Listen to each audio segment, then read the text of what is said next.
জীবনের শেষ লগ্নে এসে, জীবনের শেষ বয়সে এসে আপনি কেন আফসোস করবেন জানেন? জীবনের শেষ বয়সে এসে মনে হবে ক্লাসের সবচেয়ে ব্রিলিয়ান্ট স্টুডেন্ট না হলেও খুব বেশি ক্ষতি ছিল না। জীবনে অনেক টাকা ইনকাম করতে না পারলেও বড় কোনো ক্ষতি হতো না।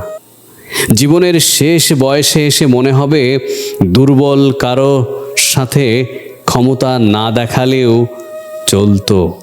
আত্মীয় স্বজন পাড়া প্রতিবেশীর সাথে ঝগড়াটা না করলেও হতো। কারো সাথে তর্কে বা কথায় তার মনে কষ্ট না দিলেও হতো।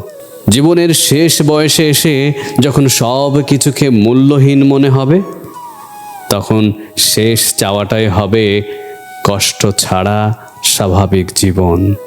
তখন মনে হবে মানুষের মনে কষ্ট দেওয়াটা সবচেয়ে বড় ভুল। দুর্বল কাউকে ক্ষমতা দেখানোটা ভুল ছিল। আত্মীয় স্বজন পাড়া প্রতিবেশীর সাথে ঝগড়া করাটা ভুল ছিল।